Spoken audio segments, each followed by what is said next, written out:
কিয়ামতের ময়দানে আল্লাহ পাক হাতের মধ্যে একটা মুকুট নিয়ে দাঁড়ায় থাকবে। নবীর বাবা যায় কইব, মালিক আমাকে বুঝি আপনি চিনেন? আল্লাহ বলবেন, কে তুমি? কয়, আমি অমুক নবীর আব্বা। আল্লাহ বলবেন, সাইডে দাঁড়াও, আমি তোমাকে খুঁজি না।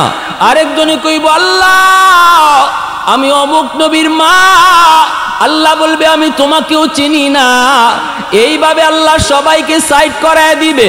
এই অবস্থায় হাফেজের মা, হাফেজের বাবা আল্লাহর সামনে আইসা কইব, মালিক আমাকে আপনি চিনেননি? আমি অমুক হাফেজের মা, আমি অমুক হাফেজের বাবা। আল্লাহ বলবেন, আমি তো তোমাকেই খুঁজতেছি।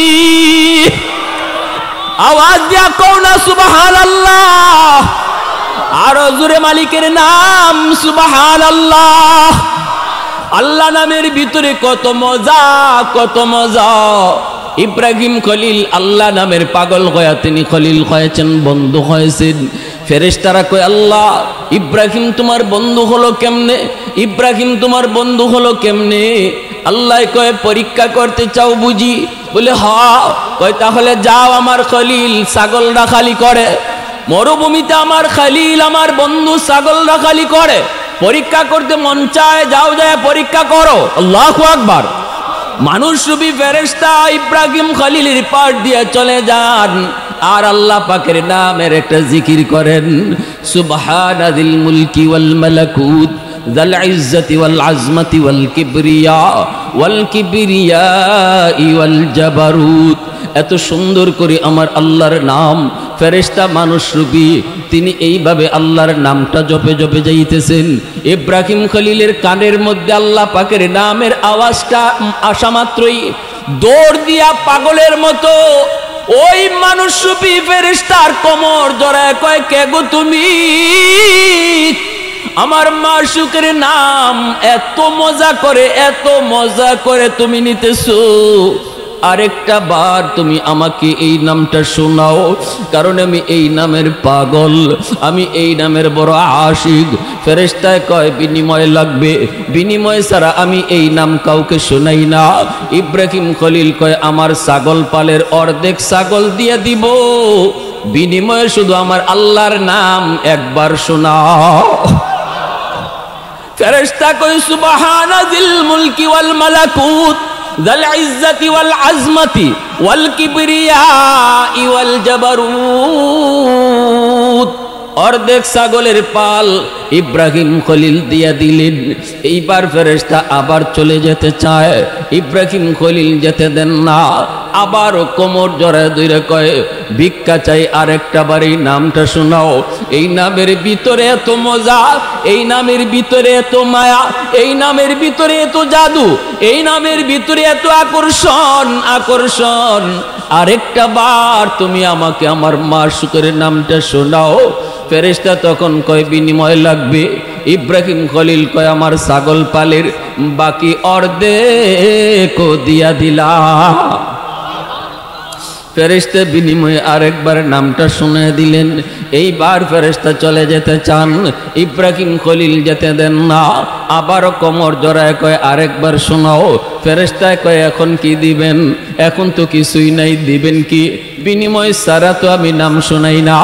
ইব্রাহিম খলিল কান্দে, চোখ দিয়া পানি ঝরে, আর কয়, কে গো তুমি? চিনি না, জানি না, তবে শোনো, আরেকবার যদি এই নাম আমাকে তুমি শোনাও, তাহলে আমি ইব্রাহিম সারা জীবনের জন্য তোমার গোলাম হয়ে যাব। ইন্নাল আলিমা ইস্তাগফিরু লাহু মান ফিল আরদ ওয়া মান ফিস সামা হাত্তাল হিতালু ফি জাওফিল মা وفي رواية النملة في جحرها। আল্লাহর নবী বলেন, উম্মতের দল, আসমান জমিনের ভিতরে যত মাখলুক, এই যে গর্তের পিপিলিকা বলো, পানির নিচের মাছ বলো, জঙ্গলের বাঘ ভাল্লুক বলো, গাছের পাতা বলো, মাটির বালির কণাগুলি বলো, নবীজি বলেন এই সব কিছু 24 ঘন্টা মাদ্রাসার জন্য আল্লাহর দরবারে দোয়া করতে থাকে। নবীজি বলেন একজন হাফেজ কোরআন, একজন আলেমের জন্য ছোট্ট একটা বাবু, যেই বাবুটাকে মাদ্রাসার উদ্দেশ্যে মাত্র মা রওনা দিয়ে দিল, বাবা হাত ধরে মাদ্রাসার উদ্দেশ্যে সন্তানকে নিয়ে রওনা দিল। নবীজি বলেন তোমরা দেখতেছো ছোট্ট বাবু, কিন্তু আল্লাহর কালাম সিনায় নেওয়ার নিয়তি ঘর থেকে বের হওয়া মাত্রই তার জন্য গর্তের পিপিলিকাও আল্লাহর কাছে দোয়া করে। এমনকি পানির নিচের মাছ, হাদিস শরীফে আল্লাহর নবী এমন বলেন, মুহাদ্দিসিনে কেরাম হাদিসের ব্যাখ্যায় লিখেন কেন তারা এইভাবে দোয়া করবি, মাছে কেন দোয়া করবি, পিপিলিকা কেন দোয়া করে, গর্তের পিপিলিকা কেন আলেমের জন্য দোয়া করে, হাফেজ কোরআনের জন্য দোয়া করে, কেন মাদ্রাসার জন্য তারা দোয়া করে?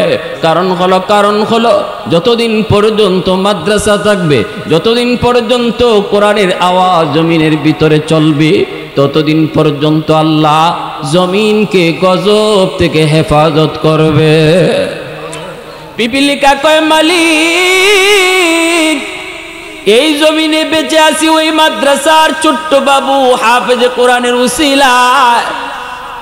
পানির নিচের মাছে কয় আল্লাহ, এই মাদ্রাসার উসিলায় আমি মাছ পানিতে এখনো বেঁচে আছি, নয়তো এই জমিনে যেই পরিমাণ গুনাহ হয়, যেই পরিমাণ অন্যায় হয়, যেই পরিমাণ অপরাধ এই জমিনের ভিতরে হয়, বহু আগেই তোমার গজব এসে জমিন ধ্বংস করে দিত। আর এই গজবের ভিতরে আমি মাছও পড়ে যেতাম, এই গজবের ভিতরে আমি পিপিলিকাও পড়ে যেতাম। আল্লাহ এই গজব থেকে তুমি জমিনকে বাঁচায় রাখছো, যার খাতিরে আমি মাছ বেঁচে আছি, আমি পিপিলিকাও বেঁচে আছি। এই মাদ্রাসার উসিলায়, ওই হাফেজের উসিলায়, ওই আলেমের উসিলায় আল্লাহ ঘরে ঘরে তুমি হাফেজ কবুল করো। পিপিলিকাও এই দোয়া করে, গর্তের পিপিলিকাও এই দোয়া করে, জঙ্গলের বাঘ ভাল্লুকও এই দোয়া করে, পানির নিচের মাছও আল্লাহর কাছে এই দোয়া করে। নবীজি বলেন মানুষ তোমরা যদি মাদ্রাসার কদর না বুঝো, জঙ্গলের বাঘ ভাল্লুকটি কি বুঝে? ঠিক না জোরে বলেন।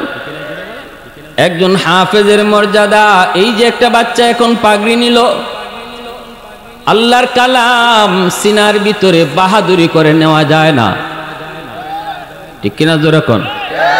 আমি শিল্পপতি, টাকার কোনো অভাব নাই, অভাব নাই, আমার পোলারে হাফেজ বানাইমো এমন সাহস কারো নাই। টাকার জোরে হাফেজ বানানো যায় না, ক্ষমতার জোরে সন্তানের সিনায় কোরআন দেওয়া যায় না। যদি আল্লাহ দয়া করে সিনার ভিতরে কোরআনকে আমানত না রাখে, রিকশাওয়ালার সন্তানও হাফেজ কোরআন হয়ে যায়, কোটিপতির সন্তান হাফেজ কোরআন হতে পারে না, তাহলে বোঝা গেল এটা আল্লাহ পাকের একান্তই দয়া, ঠিক না? কোন সিনার ভিতরে আল্লাহ তার কালামকে আমানত রাখবে? কার বুকের ভিতরে আল্লাহ তার কালামকে আমানত রাখবে? সেটা আল্লাহ নিজে চয়েস করে, এটা আল্লাহর নিজের চয়েস, আল্লাহর নিজের চয়েস। যার বুকটারে আল্লাহ পছন্দ করে সেই বুকের ভিতরেই তার কালামকে আমানত রাখে।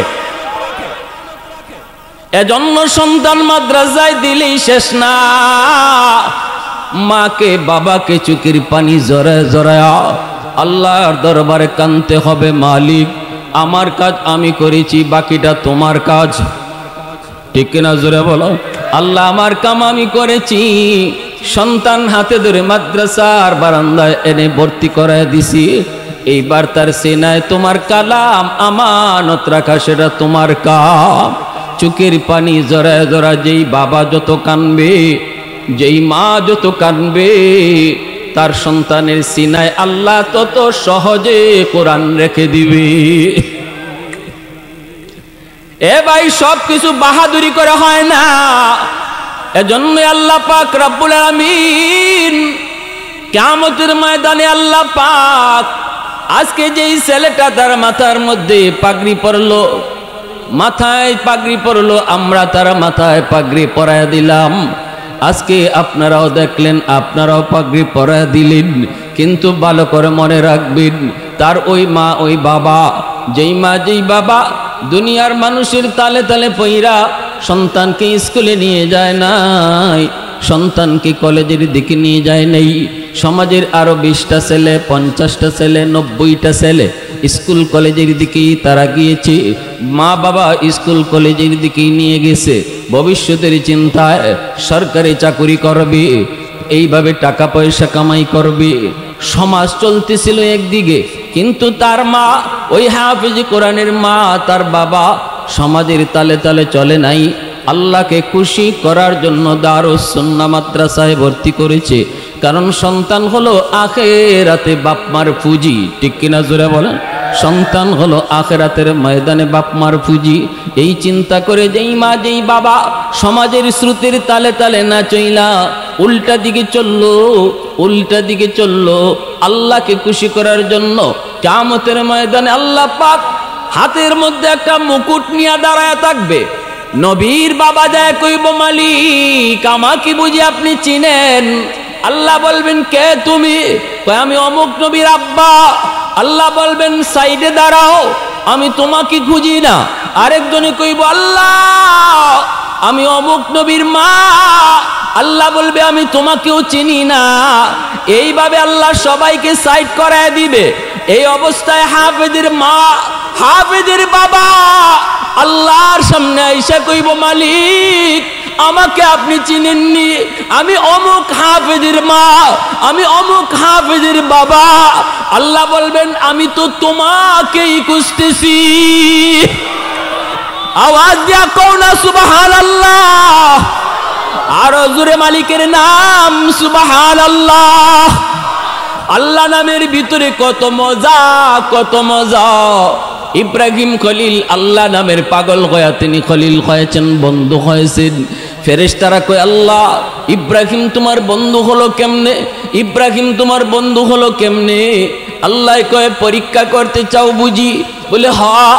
কয় তাহলে যাও, আমার খলিল ছাগল রাখালি করে, মরুভূমিতে আমার খলিল আমার বন্ধু ছাগল রাখালি করে, পরীক্ষা করতে মন চায়, যাও যায় পরীক্ষা করো। আল্লাহু আকবার। মানুষ রূপী ফেরেশতা ইব্রাহিম খলিলের পাশ দিয়ে চলে যান, আর আল্লাহ পাকের নামের একটা জিকির করেন, সুবহানাল মুলকি ওয়াল মালাকুত যাল ইজ্জতি ওয়াল আজমতি ওয়াল কিবরিয়া ওয়াল জাবারুত। এত সুন্দর করে আমার আল্লাহর নাম, ফেরেশতা মানুষ রূপী তিনি এইভাবে আল্লাহর নামটা জপে জপে যাইতেছেন। ইব্রাহিম খলিলের কানের মধ্যে আল্লাহ পাকের নামের আওয়াজটা আসা মাত্রই দৌড় দিয়া পাগলের মতো ওই মানুষ রূপী ফেরেশতার কোমর জড়ায় কয়, কে গো তুমি? আমার মাশউকের নাম এত মজা করে, এত মজা করে তুমি নিতেছো, আরেকটা বার তুমি আমাকে এই নামটা শোনাও, কারণ আমি এই নামের পাগল, আমি এই নামের বড় আশিক। ফেরেশতায় কয়, বিনিময় লাগবে, বিনিময় ছাড়া আমি এই নাম কাউকে শোনাই না। ইব্রাহিম খলিল কয়, আমার ছাগল পালের অর্ধেক ছাগল দিয়ে দিব, বিনিময়ে শুধু আমার আল্লাহর নাম একবার শোনাও। ফেরেশতা কয়, সুবহানাল মুলকি ওয়াল মালাকুত যাল ইজ্জতি ওয়াল আজমতি ওয়াল কিবরিয়া ওয়াল জাবারুত। অর্ধেক ছাগলের পাল ইব্রাহিম খলিল দিয়া দিলেন। এইবার ফেরেশতা আবার চলে যেতে চায়, ইব্রাহিম খলিল যেতে দেন না। আবারও কোমর জড়ায় ধরে কয়, ভিক্ষা চাই, আরেকটা বার এই নামটা শোনাও। এই নামের ভিতরে এত মজা, এই নামের ভিতরে এত মায়া, এই নামের ভিতরে এত জাদু, এই নামের ভিতরে এত আকর্ষণ, আকর্ষণ। আরেকটা বার তুমি আমাকে আমার মাশউকের নামটা শোনাও। ফেরেশতা তখন কয়, বিনিময় লাগবে। ইব্রাহিম খলিল কয়, আমার ছাগল পালের বাকি অর্ধেক দিয়া দিলা। ফেরেশতা বিনিময়ে আরেকবার নামটা শুনে দিলেন। এইবার ফেরেশতা চলে যেতে চান, ইব্রাহিম খলিল যেতে দেন না। আবারও কোমর জড়ায় কয় আরেকবার শোনাও। ফেরেশতা কয় এখন কি দিবেন? এখন তো কিছুই নাই, দিবেন কি? বিনিময় সারা তো আমি নাম শোনাই না। ইব্রাহিম খলিল কান্দে, চোখ দিয়া পানি জড়ে আর কয় কে গো তুমি? চিনি না, জানি না, তবে শোনো আরেকবার যদি এই নাম আমাকে তুমি শোনাও তাহলে আমি ইব্রাহিম সারা জীবনের জন্য তোমার গোলাম হয়ে যাব। এরপরে আওয়াজটা আসতে হইছে সুবহানাল্লাহ। হয় না আরো জোরে সুবহানাল্লাহ। वहदत की हिफाजत नहीं बेक़ुव्वत बाज़ो, वहदत की हिफाजत नहीं बेक़ुव्वत बाज़ो, आती नहीं कुछ काम अक़्ल खुदा दाद, आती नहीं कुछ काम अक़्ल खुदा दाद।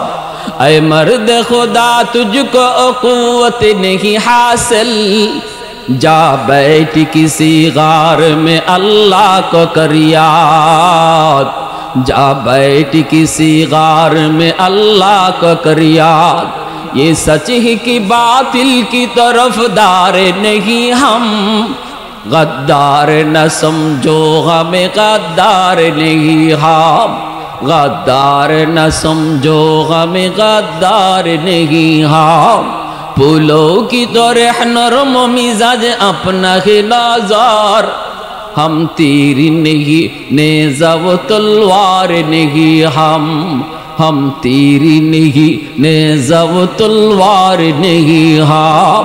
मोहब्बतेर आवाज़े बोलेन अल्लाहु আকবার।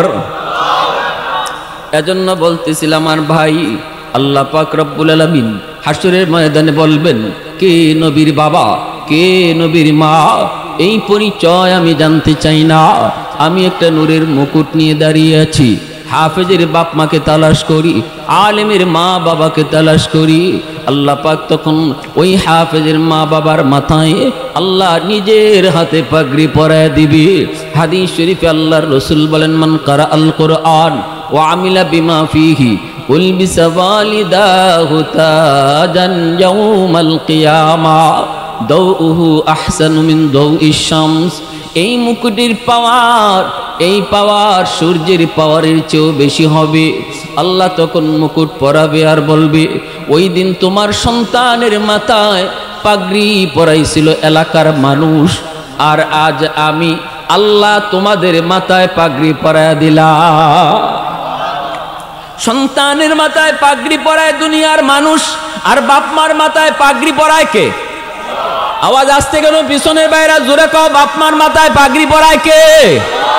হাফেজ কোরআনের মাথায় পাগড়ি পরায় তার উস্তাদ, আর হাফেজের বাপ মার মাথায় পাগড়ি পরান আল্লাহ নিজে। সৌদি আরবের জাহাজ ডুবে গেল, সব যাত্রী মারা গেল, একজন হাফেজ কোরআনকে আল্লাহ বাঁচায় নিল। কাঠের টুকরার মধ্যে ভাসতেছে ভাসতেছে। মালদ্বীপের জেলেরা তারা সাগরে নামলো মাছ ধরার জন্য। হঠাৎ করে তাকায় দেখে কাঠের উপরে সুন্দর একটা বালক কাঠের উপরে ভাসতেছে। বালকটার বাড়ি হলো সৌদি আরব, আমার নবীর দেশে তার বাড়ি। চেহারার ভিতরে কত মায়া, কত জাদু। এইবার জেলেরা তারে নৌকায় উঠাইল। মালদ্বীপের মানুষগুলা তখন সবাই ছিল হিন্দু, এরা কেউ আল্লাহকে চিনত না, কোরআন কি জিনিস জানতো না, হাফেজ কোরআন কাকে বলে তাও বুঝতো না। ওই হাফেজ কোরআনকে তারা নিয়ে গেল, নিয়ে বাজারে উঠাইল বিক্রি করার জন্য। চড়া দামে তারা বিক্রি করবে। তখন মানুষ বেচা কেনা হইতো। আজ থেকে 300-350 বছর আগের একটা বাস্তব ঘটনা বলতেছি, যেই ঘটনাটা উল্লেখ করেছেন বিশ্ববিখ্যাত পর্যটক আল্লামা ইবনে বতুতা। কিতাবের নাম হলো রিহলাতে ইবনে বতুতা। কিতাবের ভিতরে তিনি লিখেন এইবার তারে উঠাইল বাজারে বিক্রি করার জন্য। চড়া দাম কেউ কিনতে পারে না। একজন হিন্দু মহিলা, সন্তান নাই, আছে শুধু একটা মেয়ে সন্তান, কিন্তু সম্পদের অভাব নাই।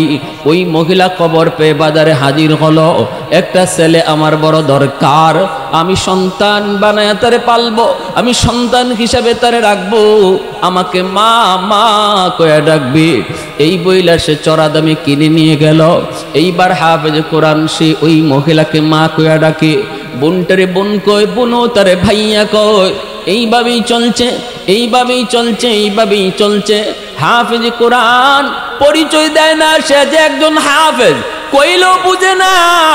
একদিন দেখে মহিলা কান্না করে কান্না করে, হাফেজ কই মা তুমি কেন কান্না করো? মহিলায় কই বাবা এই মালদ্বীপ শহরে প্রতি বৎসর সিডর হয়, সিডর সাগর থেকে নির্দিষ্ট তারিখে রাত যখন 12টা বেজে যায় তখন সাগরের পানি বড় উশৃঙ্খল হয়ে মালদ্বীপ শহরে আক্রমণ করে, অসংখ্য অগণিত মানুষ মারা যায়। বাদশাহ জ্যোতিষীদেরকে বলল, জ্যোতিষী বিদ্যা পরে দেখো কেন এমন হয়, কেন এমন হয়। গণকদেরকে বলল গণনা করে বের করো। জ্যোতিষীরাও বলল, গণকেরাও বলল এটা একটা খবিস খারাপ জিনের কারসাজি। এই খারাপ জিন এমন কাজ করে, এই জিনের কাজ থেকে, এই জিনের ক্ষতি থেকে যদি মালদ্বীপ শহরকে বাঁচাইতে হয় তাহলে এই জিনটারে ভোগ দেওয়া লাগবে। ভোগ কিসের ভোগ? ওই সুন্দরী একটা মেয়েকে প্রতি বছর ওই তারিখে, যেই তারিখে সেডর হয় ওই তারিখে সাগরের পারে যে একটা রাম মন্দির, ওই রাম মন্দিরে যদি একটা সুন্দরী কুমারী মেয়েকে রেখে দেওয়া হয় তাহলে আর সিডর হবে না, সিডর হবে না। কিন্তু সকালবেলা মেয়েটাকে জীবিত পাওয়া যাবে না, জিন মেয়েটাকে মেরে ফেলবে। বাদশাহ হুকুম জারি করলো, বৃহৎ স্বার্থে ক্ষুদ্র স্বার্থের জলাঞ্জলি। আমার মালদ্বীপে যত সুন্দরী কুমারী মেয়ে আছে তাদের তালিকা তৈরি করো, প্রতি বছর লটারি দেওয়া হবে। লটারিতে যখন যেই মেয়ের নাম ওঠে তাকে এই রাম মন্দিরে রেখে দেওয়া হবে। ও বাবা, এই বছর লটারিতে আমার একমাত্র মেয়ে যে তোমার ভাইয়া কইয়া ডাকে, আমার একমাত্র মেয়ে যে আমার ঘরের সন্তান, তুমি তো আমার পালক, আমার কলিজার টুকরা মেয়ে, মেয়েটার নাম লটারিতে উঠে গেছে। আমারে তারা জানাইলো সন্ধ্যা হওয়া মাত্রই তারা আসবে, আইসে আমার মেয়েটাকে নিয়ে যাবে, মন্দিরে নিয়ে রেখে দেবে। জিনে মেয়েটাকে মেরে ফেলবে, সিডর হবে না, কিন্তু আমার মেয়ে জীবিত থাকবে না, মেয়েটাকে মেরে ফেলবে। বল বাবা কেমনে আমি মা সেটা সইতে পারবো? এত আদর, এত সুহাগ, এত মায়া করে যেই মেয়েটাকে বড় করলাম, আজকে আমি মার চোখের সামনে সে মৃত্যুর কুলে যাবে, রাম মন্দিরে এসে যাবে, জিনের বুক হবে, আমি মা সেটা কেমনে মেনে নিব? এজন্য কান্না করি। হাফেজ কোরআন কয় মা তুমি কোনো টেনশন করো না, সমাধান আমি দেব। একটু আওয়াজ দিয়ে কও না সুবহানাল্লাহ। মা তুমি টেনশন করো না, আমার বোনের কোনো ক্ষতি হতেই দিব না। বোনটারে নানার বাড়ি পাঠায় দাও, আর বোনের কাপড় চোপড় আমাকে পরাইয়া মেলুক বানাইয়া পালঙে বসায় রাখো। আমার দাড়ি উঠে নাই, মুছ উঠে নাই, মেলুকের পোশাক পরে যদি বসা থাকি আমাকে মেলুকি মনে করবে, আমাকে ওরা মন্দিরে যেয়ে রেখে দিক, আমি বুঝবো কি হয় না হয়। মহিলা কই না বাবা তোমাকে বড় শোক করে আমি এনেছি, আমি তোমাকে পালবো, বড় করব, তুমি আমাকে শেষ বয়সে দেখাশোনা করবে, আমি তোমাকে হারাতে পারবো না। হাফেজে কোরআন কয় মা তুমি টেনশন করো না, সিডর আমার কোনো ক্ষতি করতে পারবে না, জিনে আমার কোনো ক্ষতি করতে পারবে না। কারণ ওই সিডরের পাওয়ারের মধ্যে যত পাওয়ার, জিনের কাছে যত পাওয়ার, এর চেয়ে হাজার পাওয়ার আল্লাহ পাক আমার সিনার ভিতরে 30 পারা কোরআন রেখে দিয়েছে। একটু আওয়াজ দিয়া কও না যুবক সুবহানাল্লাহ। মা কোনো টেনশন তুমি করো না, টেনশন করো না। মহিলা হিন্দু মানুষ, কোরআন কি জিনিস বুঝে না। হাফেজে কোরআন কারে কই তাও বুঝে না, তা কি কও বুঝি নাই। হাফেজ সাহেব কয় মা তোমার বুঝতে হবে না, যা বলিতাম তুমি করো, বোনটারে নানার বাড়ি পাঠায় দাও। মা গো বোনটারে নানার বাড়ি পাঠায় দাও, পাঠিয়ে দিছে বোনটার নানার বাড়ি। বোনের কাপড় পরে হাফেজ কোরআন বসে আছে পালঙে। মেয়ে লোক সাইজা সন্ধ্যার সময় সরকারি সৈন্যরা দরজার সামনে এসে নক করেছে। মহিলা দরজা খুইলা দেখে সরকারি ফৌজ। মহিলা তো রাম রাম রাম কয়া কান্না শুরু করছে। হাফেজ সাহেব কয় আম্মা রাম কইও না, রামে বাঁচায় না, বাঁচায় আমার আল্লাহ। কে বাঁচায় জুড়ে বলো কে, আর একটু জুড়ে বলো কে। মহিলা চুপ হয়ে গেল, মহিলা চুপ হয়ে গেল।